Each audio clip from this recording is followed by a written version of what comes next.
صباح الخير او مساء الخير على حسب ما تشوف الفيديو دوت.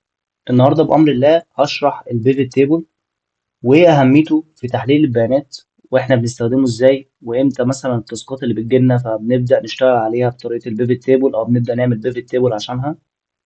والجزء الاساسي اللي لازم يكون معاك في البيفت تيبل، يعني النهارده هديك اساسيات لازم دي تكون معاك في البيفت تيبل وانت بتكريته، او لازم تكون معاك كمحلل بيانات.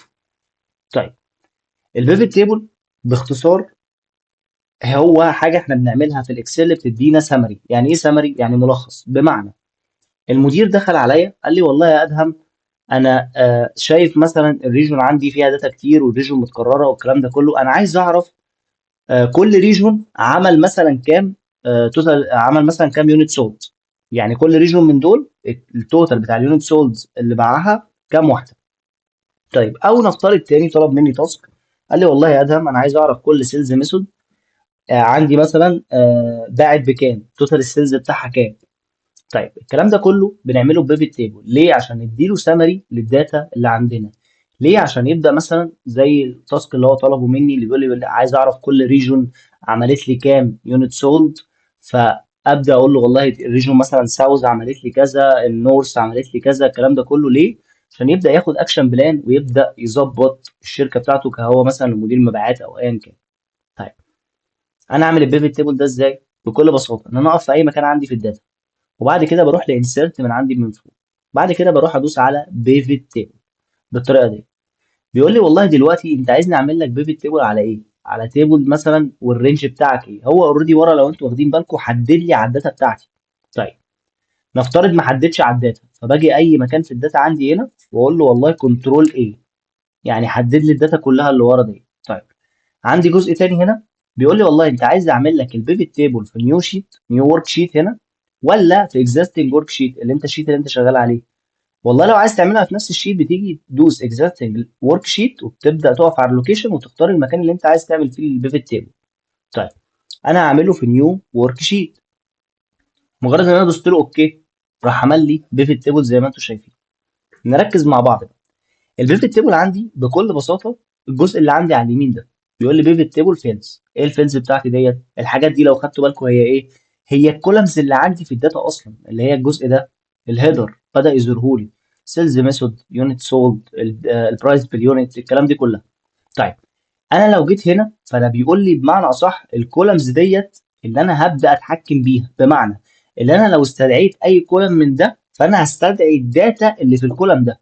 طيب، عندي جزء تاني تحت هنا، عندي اربع مربعات هنا بالطريقه دي: فلتر، كولم، رو، فاليو. طيب، الفلتر دي مسؤوله عن ايه؟ مسؤوله عن لو حضرتك عملت البيفت تيبل فعايز تعمل فلتريشن لحاجه معينه بتبدا تعملها من الفلتر. طيب، الكولمز، تعالوا نشوف الكولمز والرو، الحاجات اللي احنا بنبدا نحط فيها الحاجه الاساسيه اللي احنا نبدا نعمل عليها سمري. يعني ايه؟ لو فاكرين التاسك اللي المدير طلبه مني، قال لي والله يا ادهم انا عايز اعرف كل ريجون عملت لي كام يونت سولد.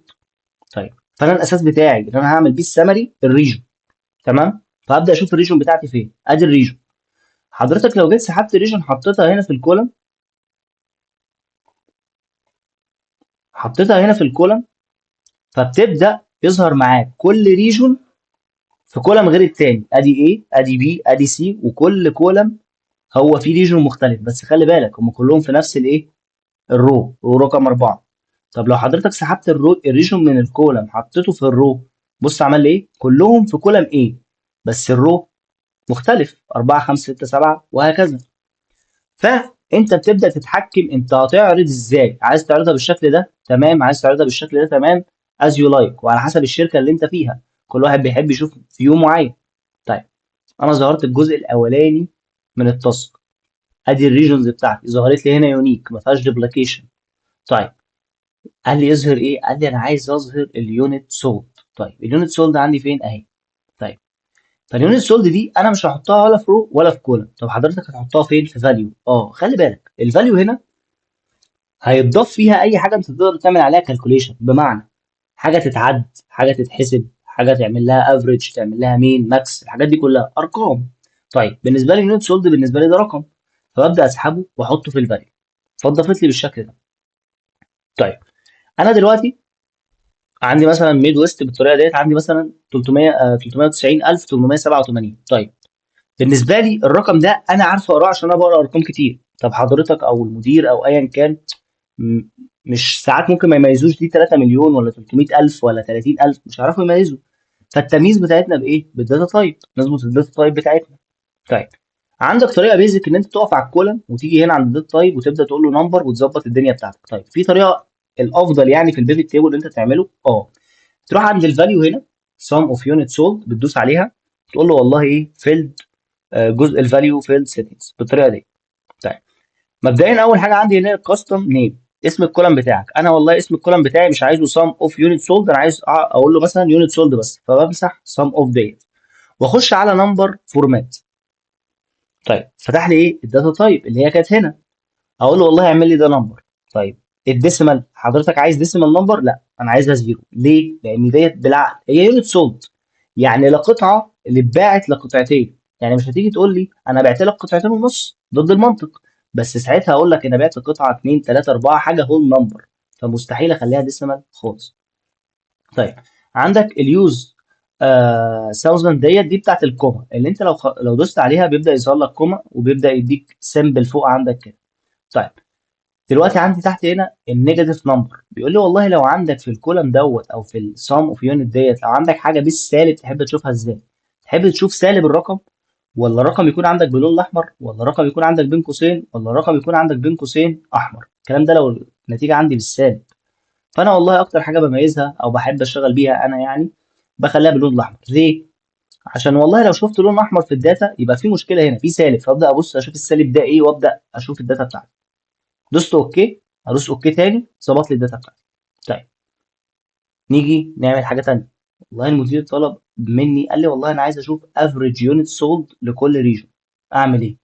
اجي اسحب اليونت سولد تاني احطها تحتيها هنا في الفاليو، وبعد كده ادوس على السهم ده واقول له والله افتح لي الفاليو سيتنجز. طيب طبعا اغير المسمى بتاع الكولم بتاعي، ما انساش اخليه مثلا هنا افريج، مثلا اي في جي اختصار افريج مثلا، ليه ايه اليونت سولد. طيب حضرتك هنا بيقول لك انت عايز تعمل ايه؟ عايز تخلي الكولم ده sum ولا count ولا average ولا ايه بالظبط؟ انا مثلا هختارها average، فاقول له average اوكي، لقيتها اتظبطت معايا بالطريقه دي. طيب هنا ما ظبطليش ايه النمبر فورمات، فبرجع اظبط النمبر فورمات بتاعتي بنفس الطريقه اللي انا عملتها في الصم. تمام، دوست اوكي اوكي ظبطت معايا ما فيهاش اي مشكله.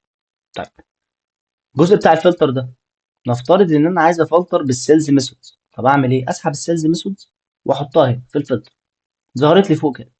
فكل اللي عليا ان انا افتح مثلا السيلز ميثود، والله عايز تفلتر على الاونلاين بتدوس على الاونلاين وتدوس اوكي فبيبدا يفلتر معاك الحاجات الاونلاين فقط. عايز تعمل الان ستور تدوس الان ستور تدوس اوكي ظبطها لك على الان ستور.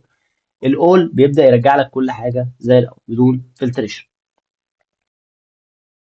طيب انا دلوقتي عايز اظهر توتال سيلز بالريجون برضو، فعندي حل من الاثنين. لا اجي اعمل هنا كولم جديد اقول له والله التوتال برايس بيساوي ضرب البرايس بير يونت في اليونت سولد، ويطلع لي نتيجه كولم هنا، وابدا اخش في البيفت تيبل افرش الداتا فتبدا تظهر لي، او اروح اعملها في البيفت تيبل نفسه. طب ازاي؟ اجي اقف على البيفت تيبل وبعدين اجي عندي هنا لبيفت تيبل انالايز بدوس عليها، وبعد كده بيظهر لي الجزء ده بتاع الكالكوليشن، بقول له والله فيلد ايتم بالطريقه دي كده، واختار له اول اختيار اللي هو الكالكوليت فيلد بالطريقه دي. طيب كالكوليت فيلد دي بتعمل لي عمليات اجريجيشن بسيطه، هو ضرب جمع اسم الكلام ده كله. طيب ايه الكولم اللي انت هتعمله دوت حضرتك عايز تسميه ايه؟ هقول له والله المسمى بتاعي هسميه مثلا توتال سيلز بالطريقه دي. طيب ايه الايكويشن بتاعتك؟ هو بيقول لك هنا ايكوال زيرو، لا انا مش عايزه ايكوال زيرو. انا اقول له والله هنا مثلا انا قلت ايه، هو ضرب البرايس بير يونت في اليونت سولد، دول التو كولم بتوعي. طيب انا عايز اخلي البرايس بير يونت ديت تتحط هنا، اعمل ايه؟ اقف على البرايس بير يونت ديت ادوس عليها دبل كليك، ادوس عليها دبل كليك بالطريقه دي. بعد كده اعمل علامه الضرب اللي هي الستار نجمه، وبعد كده نفس الفكره في اليونت سولد وادوس عليها دبل كليك. دوست اوكي عمل لي الكولم بتاعي. طيب ننتقل لبوينت مهم. البوينت ديت لو حضرتك حدثت الداتا بتاعتك يعني ايه؟ يعني انا دلوقتي عندي الداتا بتاعتي هنا في اليونت سولد 2 مليون 475، تمام، وعندي مثلا التوتال هنا مليار 78 مثلا مليون و871 الف. نفترض رجعت للداتا بتاعتي، خليت مثلا جزء من الداتا بتاعتي بصفار، تمام، اليونت سولد اللي انا باني عليه.